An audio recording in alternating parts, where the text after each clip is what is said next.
Ya, salam selamat malam saudara-saudara yang dikasihi Tuhan.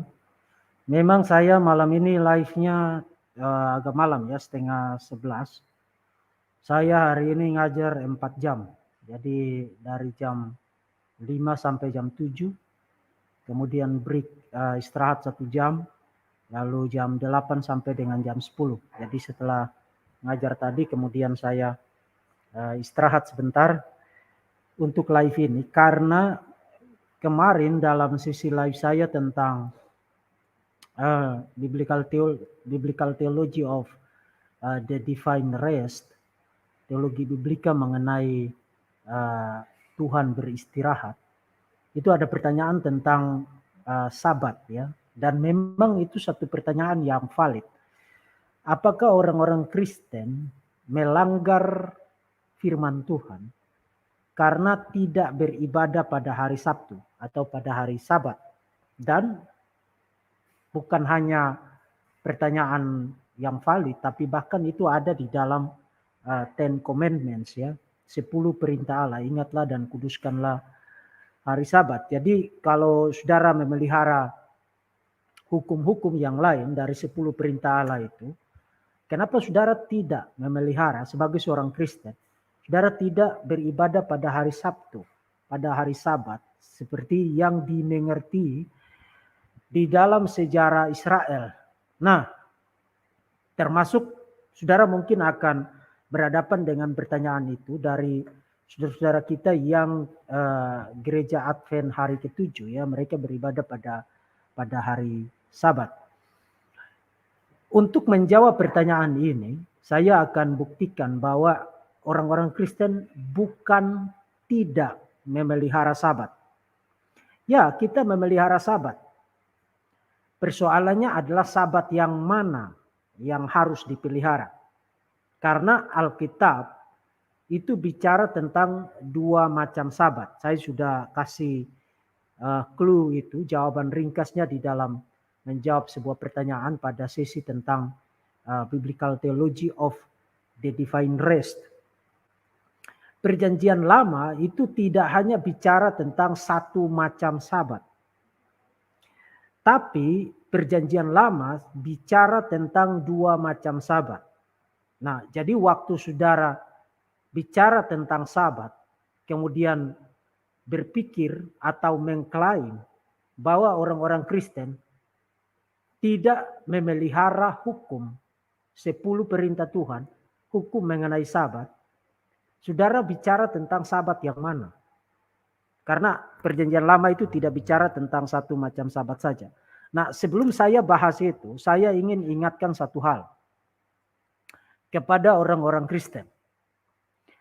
Waktu saudara berhadapan dengan pertanyaan ini atau berhadapan dengan klaim ini bahwa saudara tidak memelihara hari Sabat, jangan pernah argue.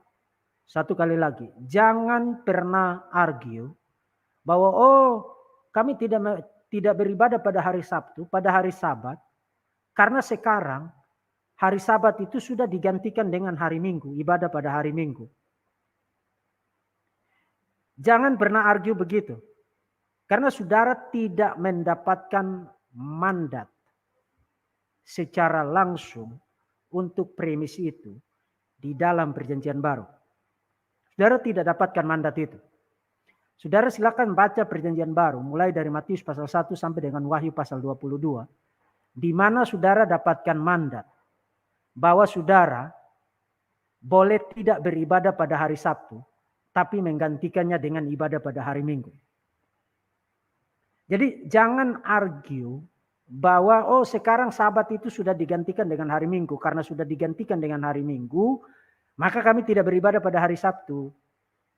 Seakan-akan ada satu regulasi yang baru, perintah yang baru, mandat yang baru di dalam perjanjian baru menyuruh saudara untuk jangan lagi beribadah pada hari Sabtu, tapi beribadah pada hari Minggu. Nah, argumentasinya itu bukan begitu. Dan perjanjian baru tidak mengajar begitu untuk mendukung premis itu. Nah, karena itu perhatikan baik-baik. Saya tidak akan berlama-lama karena ini sudah 10:30 lebih dan saya juga harus beristirahat. Alkitab itu tidak memberikan dukungan untuk premis yang tadi. Tetapi memang kalau kita membaca Alkitab Perjanjian Lama dan Perjanjian Baru, dasar untuk kekristenan tetap percaya secara meyakinkan dan secara biblikal mengklaim memelihara Sabat dengan setia, itu bukan karena hari Sabat telah digantikan dengan hari Minggu, tapi karena alasan yang lain. Nah, untuk alasan itu, secara cepat saja mari kita lihat screen saya. Saya sudah siapkan PowerPoint-nya. Jadi saudara bisa melihat data-data kitab suci yang kita bisa gunakan untuk argue tentang poin ini. Apakah hari Minggu adalah ganti dari hari Sabat? Nah, kalau saudara harus berhati-hati menjawab pertanyaan itu. Jangan memberi kesan bahwa ada mandat, ada perintah, ada regulasi, atau apapun di dalam Perjanjian Baru yang menyuruh saudara menggantikan ibadah pada hari Sabtu dengan hari Minggu. Bukan itu argumennya. Lalu apa argumennya? Argumennya adalah begini. Di dalam Perjanjian Lama, Alkitab sebenarnya bicara tentang dua macam Sabat. Mari kita mulai dari Keluaran pasal 20. Kalau saudara sudah lihat screen saya, ayatnya yang ke-8 sampai dengan ayatnya yang ke-11. Nanti yang tidak sempat ikut sesi ini bisa tonton belakangan, rekamannya akan tertinggal di sini. Ingatlah dan kuduskanlah hari Sabat. 6 hari lamanya engkau akan bekerja dan melakukan pekerjaanmu. Tetapi hari ke-7 adalah hari Sabat Tuhan Allahmu. Maka jangan melakukan suatu pekerjaan engkau atau anakmu laki-laki, atau anakmu perempuan, atau hambamu laki-laki, atau hambamu perempuan, atau hewanmu, atau orang asing yang di tempat kediamanmu. Sebab, dia kasih alasannya, sebab 6 hari lamanya Tuhan menjadikan langit dan bumi, laut dan segala isinya, dan ia berhenti pada hari ke-7. Itulah sebabnya Tuhan memberkati hari Sabat dan mengkuduskannya.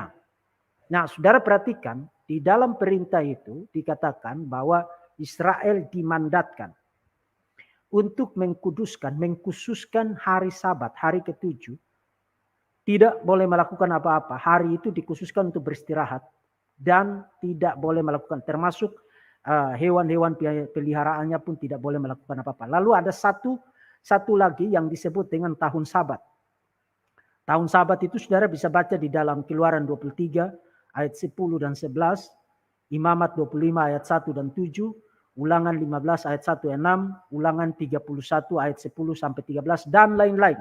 Ada banyak teks di dalam Perjanjian Lama yang bicara tentang tahun Sabat.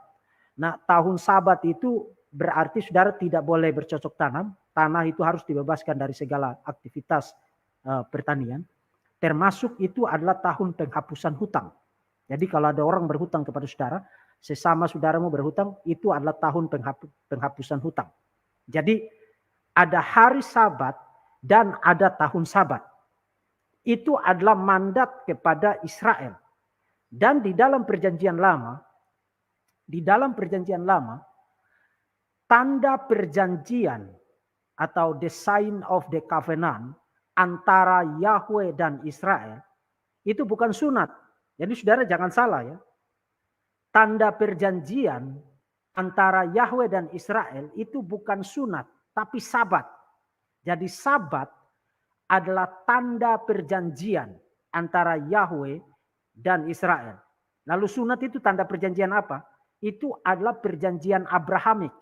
Itu saudara bisa baca di dalam Kejadian pasalnya yang ke-17.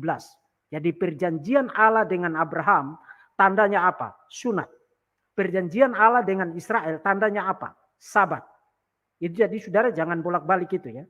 Nah, kalau saudara perhatikan baik-baik Keluaran pasal yang ke-20, ayatnya yang ke-8 sampai dengan ayat yang ke-11.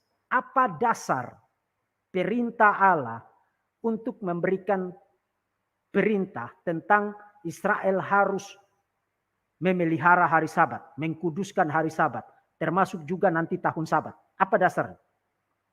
Dasarnya adalah Sabatnya Tuhan. Jadi Tuhan setelah menciptakan langit dan bumi, Tuhan berhenti pada hari yang ketujuh. Saya sudah jelaskan itu di dalam sesi sebelumnya. Jadi jangan sampai ada keledai datang ke sini. Kemudian Tuhanmu kecapean, kelelahan, kemudian beristirahat pada hari yang ketujuh. Itu kesimpulan yang simply ignoran. Ya.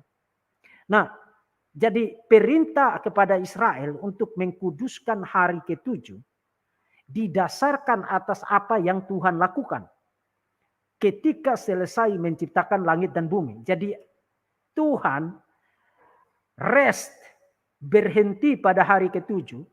Kemudian itu menjadi dasar untuk memberikan perintah kepada Israel untuk berhenti pada hari yang ketujuh.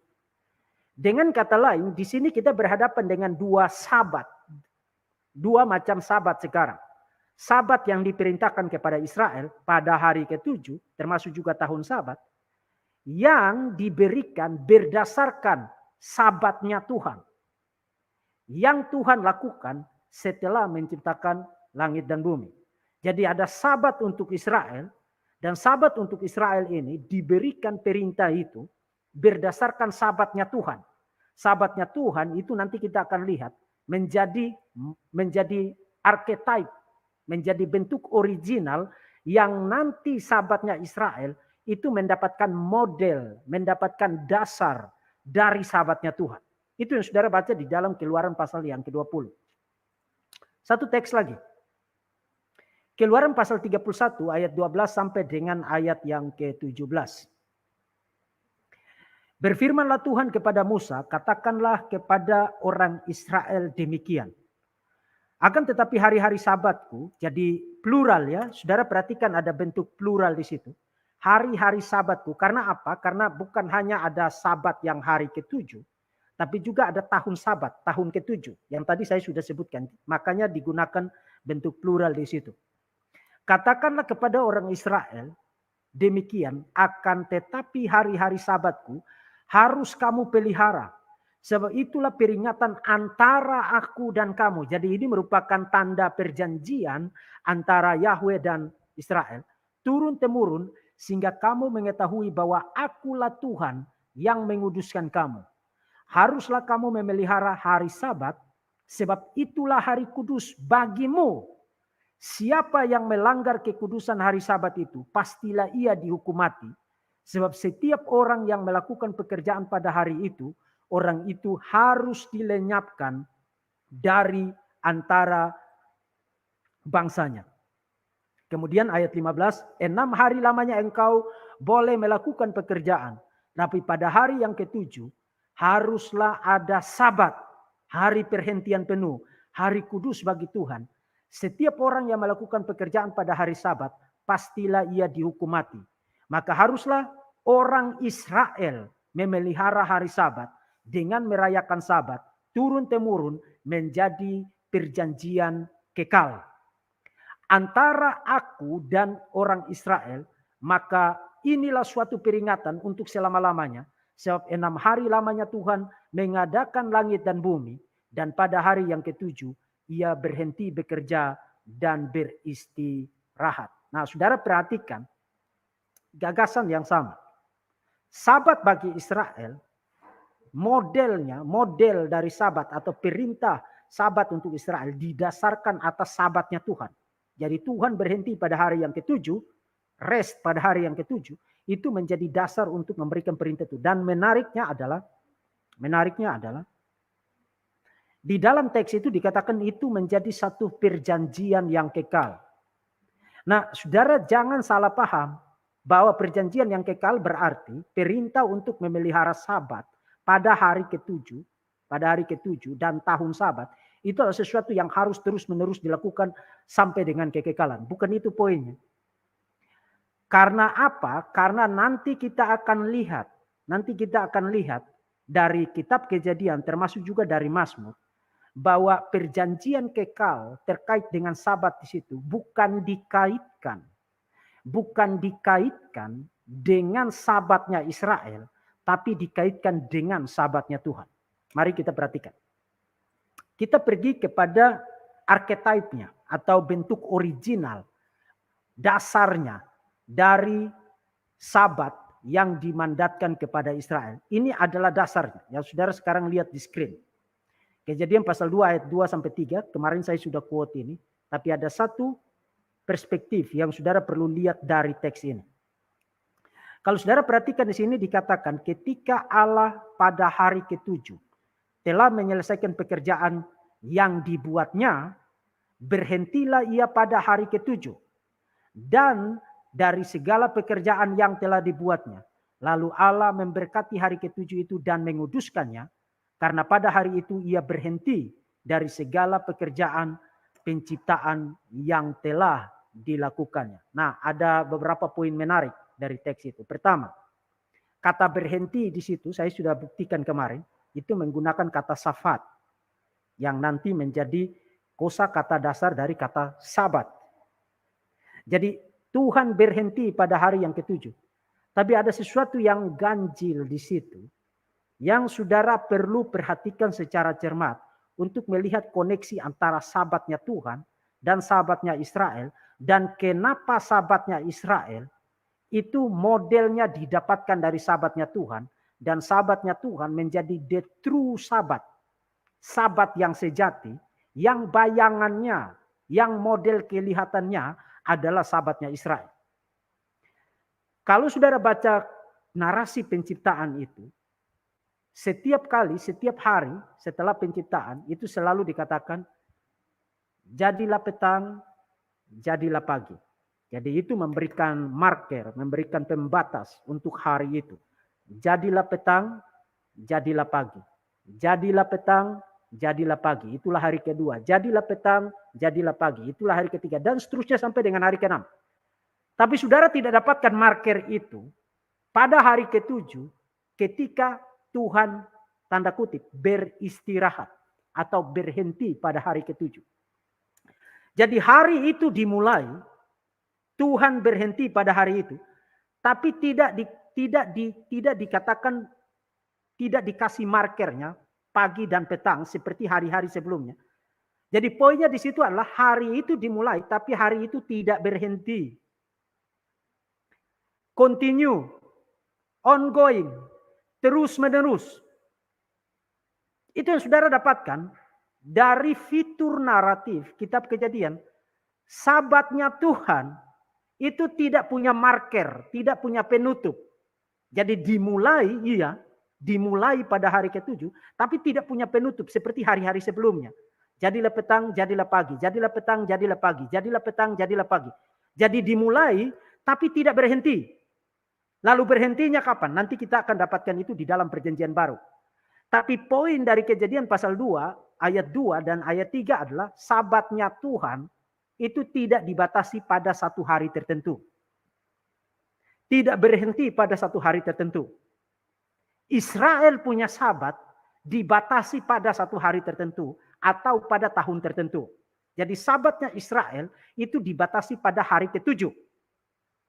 Tahun sabatnya Israel dibatasi pada tahun ke-7.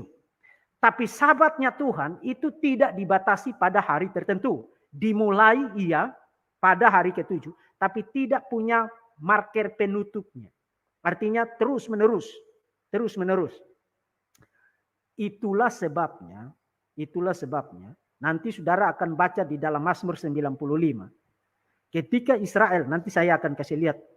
Ketika Israel sudah masuk ke tanah perjanjian pun, yang merupakan tempat rest, tempat perhentian pun, Tuhan masih bicara tentang perhentiannya Tuhan, sabatnya Tuhan. Nah ini kamu sudah di tanah perjanjian, kamu sudah mendapatkan apa yang dijanjikan oleh Tuhan, kamu sudah mendapatkan rest, sabat di tanah perjanjian. Tapi Tuhan masih bicara tentang perhentianku. Karena perhentiannya Tuhan, sabatnya Tuhan itu tidak dibatasi pada momen tertentu. Setelah itu sudah, kamu boleh sibuk dengan urusan yang lain. Tidak dihentikan pada satu titik waktu tertentu. Setelah itu sudah, kamu boleh sibuk dengan urusan yang lain. Sabatnya Tuhan dimulai, tapi tidak punya akhir. Terus menerus. Dan itulah sebabnya tadi saya katakan, sabatnya Israel mendapatkan modelnya dari sabatnya Tuhan. Bedanya adalah sabatnya Israel dibatasi pada hari tertentu, dan tahun tertentu. Hari ke-7 dan tahun ke-7, that's it. Setelah itu hari Senin 6 hari lamanya kamu boleh bekerja. Sabatnya Tuhan begitu dimulai tidak dikatakan berakhir. Itu bedanya. Dengan kata lain, sabatnya Tuhan itu menjadi the true Sabat. The true Sabat. Nah, Sabat yang sejati atau the true Sabat bukan berarti sabatnya Israel itu palsu loh, bukan. Sama seperti saudara baca di dalam Perjanjian Baru, Yesus adalah the true mana yang sesungguhnya. Bukan berarti ketika di padang gurun Israel makan mana itu adalah mana yang palsu, bukan. Tapi mana yang dimakan oleh Israel di padang gurun adalah bayangan dari the true mana, roti yang sesungguhnya yang turun dari surga, yaitu Yesus Kristus. Atau misalnya di Yohanes pasal 1 ayat 9, Yesus adalah the true light, terang yang sesungguhnya. Nah saudara dan saya juga terang loh, kamu adalah terang dunia loh. Bukan berarti kita adalah terang yang palsu. Jadi kontrasnya itu bukan yang asli dan yang palsu. Tapi kontrasnya adalah yang ini adalah bayangan, refleksi. Yang ini adalah sumbernya, source-nya, sejatinya, pohonnya. Jadi kita disebut terang dunia, tapi Yesus adalah the true light. Kenapa? Karena kita mendapatkan sumber terang itu dari Yesus. Begitu juga Yesus adalah the true mana. Bukan berarti Israel makan mana palsu, tapi mana yang dimakan Israel adalah bayangan dari mana yang sesungguhnya, yaitu roti hidup, Yesus Kristus yang turun dari surga. Jadi sabatnya Tuhan adalah the true Sabat. Sabatnya Israel bukan berarti sabat palsu, tapi sabat yang merupakan bayangan yang merujuk kepada bentuk archetype-nya, bentuk originalnya, yaitu sabatnya Tuhan. Dan itulah sebabnya bahkan sudah di tanah perjanjian pun, tempat perhentian pun, Tuhan masih bicara tentang perhentianku. Nah ini kamu sudah di tanah perjanjian. Mari kita lihat Mazmur 95. Saudara bisa baca dari ayat 1, Mazmur itu, tapi demi keringkasan mari kita baca Mazmur 95 ayat 7 sampai dengan ayat yang ke-11. Sebab dialah Allah kita dan kitalah umat gembalaannya dan kawanan domba tuntunan tangannya. Pada hari ini, today. Jadi ini sudah di tanah perjanjian. Tapi Tuhan melalui pemazmur masih bicara tentang today, sekarang. Hari ini. Kalau sekiranya kamu mendengar suaranya, janganlah keraskan hatimu seperti di Meriba. Jadi merujuk kepada Exodus. Seperti pada hari di masa di padang gurun. Kemudian ayat 9. Pada waktu nenek moyangmu mencobai aku, menguji aku, padahal mereka melihat perbuatanku. 40 tahun aku jemu kepada angkatan itu. Jadi ini sudah di tanah perjanjian ya, maka dia bicara ke belakang. 40 tahun aku jemu kepada angkatan itu, maka kataku, mereka suatu bangsa yang sesat hati dan mereka itu tidak mengenal jalanku. Sebab itu aku bersumpah dalam murkaku, mereka takkan masuk ke perhentianku. Nah, ini sudah di tanah perjanjian, tapi Tuhan bicara tentang sabatnya dia, restnya dia. Jadi sabat bagi Israel, tapi goalnya itu bukan pada dirinya sendiri sabatnya Israel itu. Goalnya adalah sabatnya Tuhan.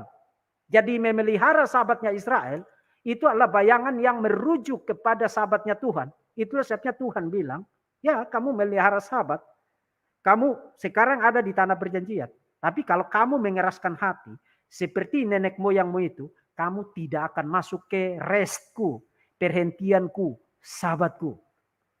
Nah, sabatnya Tuhan itu apa? Sabatnya Tuhan itu apa? Dan bagaimana orang masuk ke sabatnya Tuhan? Nah, jawaban inilah yang kita dapatkan di dalam perjanjian baru. Mari kita perhatikan Ibrani pasal 4. Ayat 1 sampai dengan ayat yang ke-7, kemudian ayat 8 sampai dengan ayat yang ke-11. Jadi mari kita perhatikan teks-teks ini, supaya saudara lihat bahwa jawaban ini tidak didapatkan dari spekulasi. Tidak didapatkan dari spekulasi, tapi didapatkan dari dalam kitab suci. Jadi perhatikan baik-baik teks ini. Sebab itu baiklah kita waspada, supaya jangan ada di antara kamu yang dianggap ketinggalan. Jadi penulis surat Ibrani itu menulis kepada orang-orang Yahudi orang-orang Yahudi Kristen yang sudah niat banget untuk meninggalkan kekristenan kembali kepada Yudaisme. Konteksnya itu mirip seperti yang saudara baca di dalam Mazmur 95. Tuhan memberikan warning, kalau kamu keraskan hatimu, kamu tidak akan masuk ke restku today, hari ini. Nah, perhatikan Ibrani pasal 4. Kamu yang dianggap ketinggalan, sekalipun janji akan masuk ke tempat perhentiannya masih berlaku. Jadi saudara perhatikan, ini sudah di dalam perjanjian baru. Tapi penulis surat Ibrani yang saya percaya adalah Paulus masih bicara tentang janji mengenai sabatku, perhentianku. Artinya sabatnya Tuhan itu tidak seperti sabatnya Israel.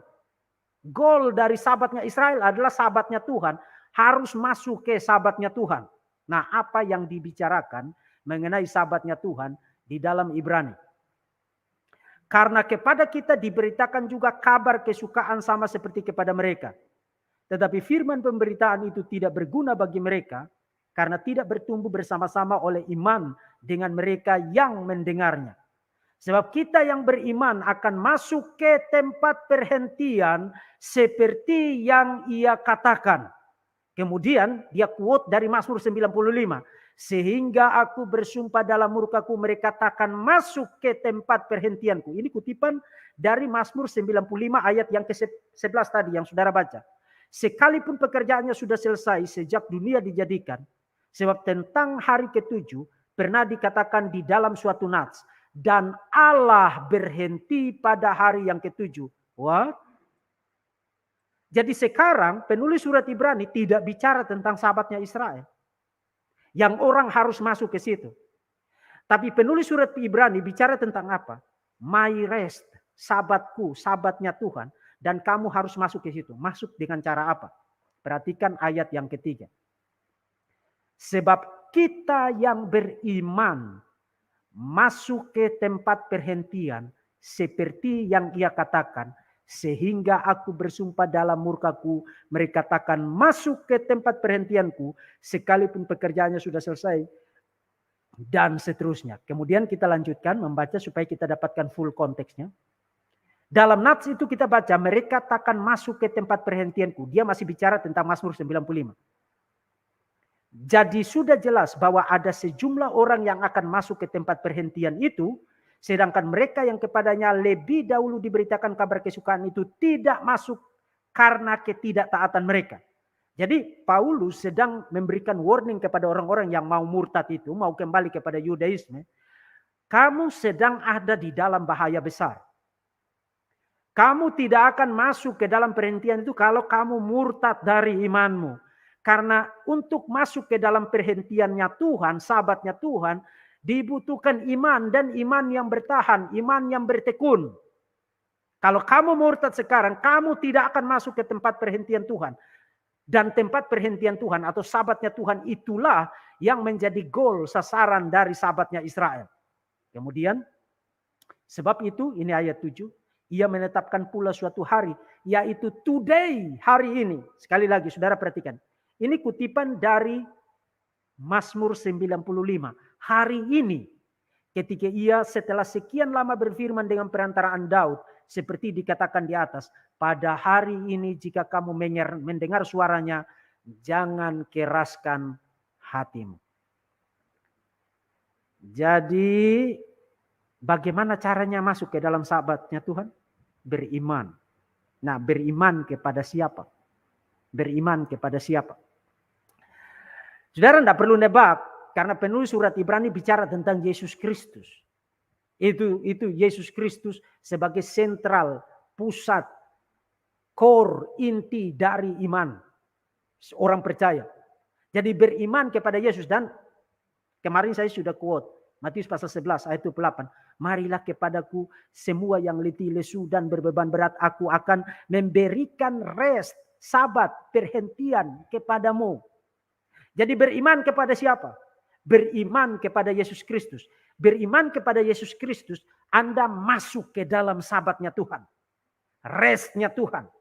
Beriman kepada Yesus Kristus, saudara masuk ke dalam restnya Tuhan.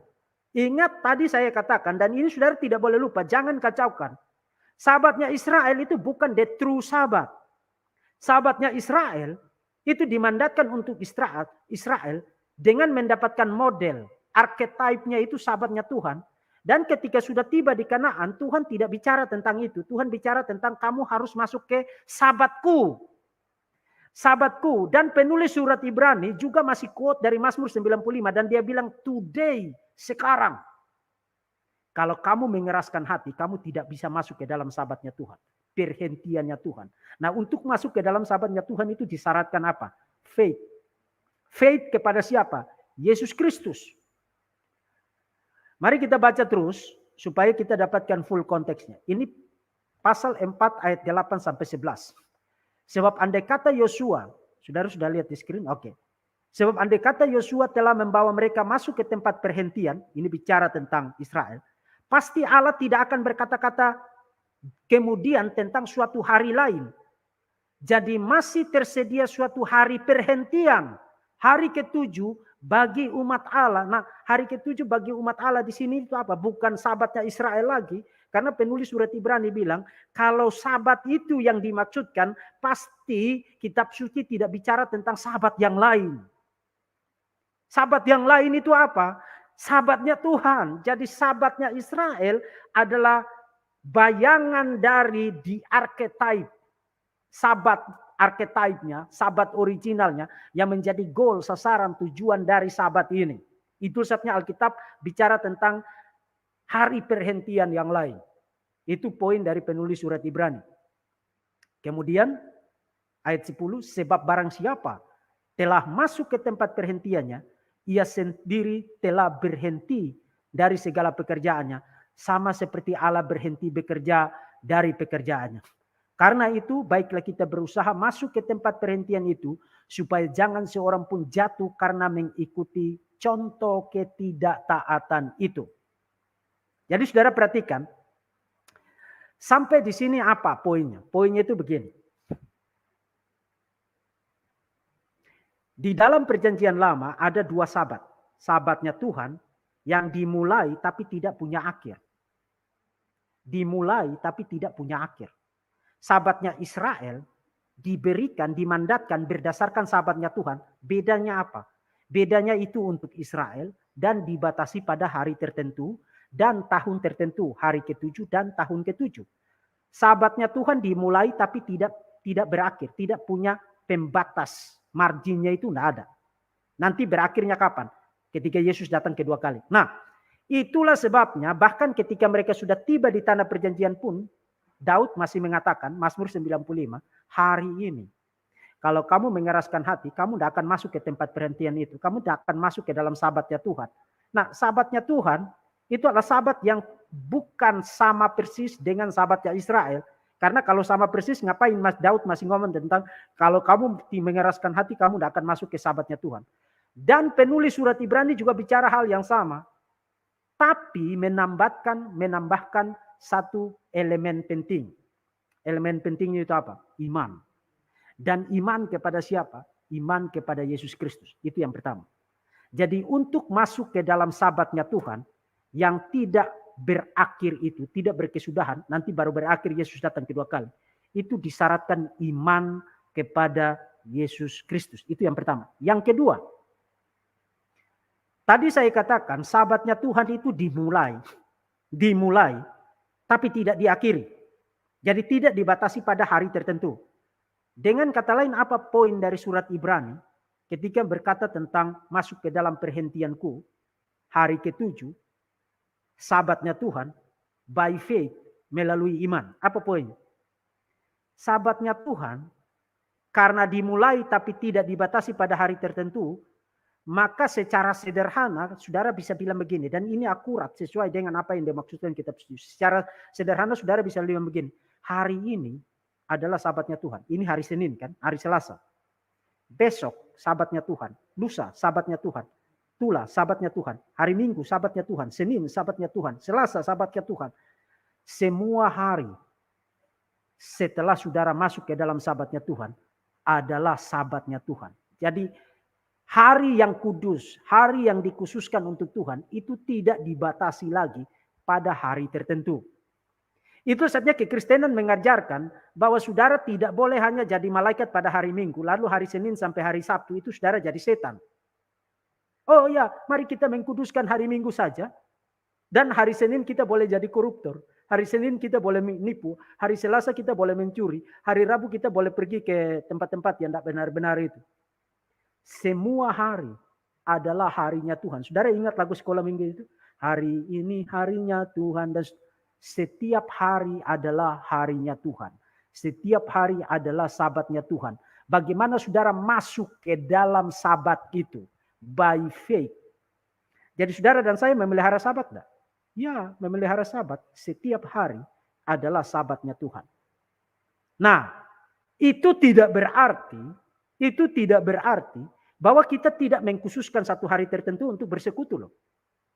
Jadi saudara jangan salah paham. Oke lah kalau begitu kenapa harus beribadah pada hari Minggu? Memasuki sabat Tuhan bukan berarti tidak ada satu kesempatan khusus untuk kita bersekutu, memuji, menyembah Tuhan, mendengarkan pengajaran firman Tuhan, mendengarkan khotbah dan nasihat-nasihat, dan arahan-arahan, dan petunjuk-petunjuk untuk hidup baru. Memasuki sabatnya Tuhan tidak berarti bahwa kalau begitu karena saya sudah masuk ke sabatnya Tuhan, maka hari Minggu saya pergi mancing aja, saya tidak usah pergi ke gereja. Bukan. Jadi poin bahwa kekristenan tidak memelihara hari Sabat itu completely merupakan sesuatu yang tidak benar. Saudara dan saya memelihara hari Sabat bukan pada hari tertentu, tapi setiap hari dari kehidupan kita. Nah, di dalam kehidupan kekristenan itu, kenapa kita mengkhususkan hari Minggu? Bukan karena itu menggantikan Sabat, tapi sebagai peringatan monumental bahwa pada hari itu Tuhan Yesus Kristus bangkit dari kematian. Jadi hari Minggu itu hari Sabat, yes hari Sabat. Hari Senin itu hari Sabat, yes hari Sabat. Hari Selasa itu hari Sabat, yes hari Sabat. Hari Rabu hari Sabat, yes hari Sabat. Hari Kamis hari Sabat, yes hari Sabat. Hari Jumat hari Sabat, yes. Sabtu Sabat, yes. Semua hari itu hari Sabat. Tapi kita mengkhususkan hari Minggu. Karena itu adalah peringatan monumental dari kebangkitan Yesus dari kematian. Jadi kita menjadikan hari Minggu sebagai hari ibadah. Bukan karena itu telah menggantikan hari Sabtu. Tapi karena itu adalah peringatan dari kebangkitan Yesus Kristus. Lalu sabatnya Tuhan itu apa? Setiap hari. Senin sampai dengan hari Minggu. Itu sebabnya tanggung jawab. Untuk hidup. Menjaga diri dari hal-hal yang jahat. Hidup bagi Tuhan di dalam segenap area kehidupan kita pada setiap intinya, pada setiap detiknya, pada setiap menitnya, pada setiap waktu, setiap hari, Senin sampai dengan Minggu ketemu Senin lagi. Kenapa semua itu harus untuk Tuhan? Karena sekarang Sabat itu tidak lagi dikhususkan pada hari tertentu. Sabatnya Tuhan itu dimulai tapi tidak diakhiri pada hari tertentu. Saudara harus hidup bagi Tuhan. Terus menerus dengan ketaatan, dengan kesetiaan, menjaga kekudusan, kebenaran, keadilan. Segenap aspek dari hidup ini pada setiap incinya harus dihidupi untuk Tuhan. Karena setiap hari dan setiap detik dan setiap jam itu adalah sabatnya Tuhan. Saudara diperintahkan untuk mengkuduskan itu bagi Tuhan. Kapan itu berakhir? Itu berakhir ketika Yesus datang kedua kali, kita masuk ke dalam surga baru, langit baru dan bumi yang baru. Jadi apakah saudara memelihara hari Sabat? Yes, saudara memelihara hari Sabat. Apakah hari Minggu adalah ganti dari hari Sabat pada hari Sabtu? Bukan. Hari ibadah pada hari Minggu itu dilakukan atas alasan lain. Bukan karena menggantikan Sabat. Setiap hari adalah Sabatnya Tuhan. Itu yang diajarkan oleh kitab suci. Mulai dari perjanjian lama sampai dengan perjanjian baru. Oke saudara-saudara, saya akan take beberapa pertanyaan. Kalau saudara ada pertanyaan, saya bisa take beberapa pertanyaan.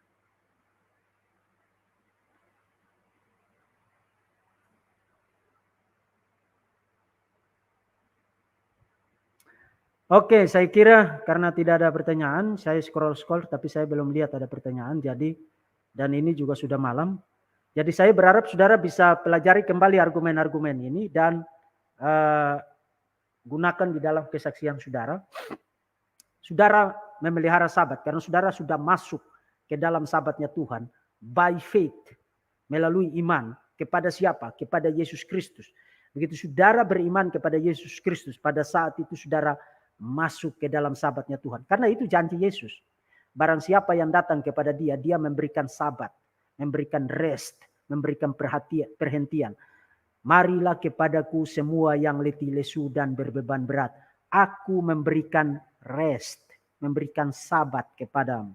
Nah, sabatnya Yesus, sabatnya Tuhan itu dimulai pada saat saudara beriman tapi tidak punya akhir. Itu yang dikatakan oleh kitab suci. Oke, saudara-saudara, kalau saudara diberkati dengan pengajaran ini, silakan bagikan kepada sebanyak mungkin orang dan terus doakan, dukung pelayanan Verbum Veritatis.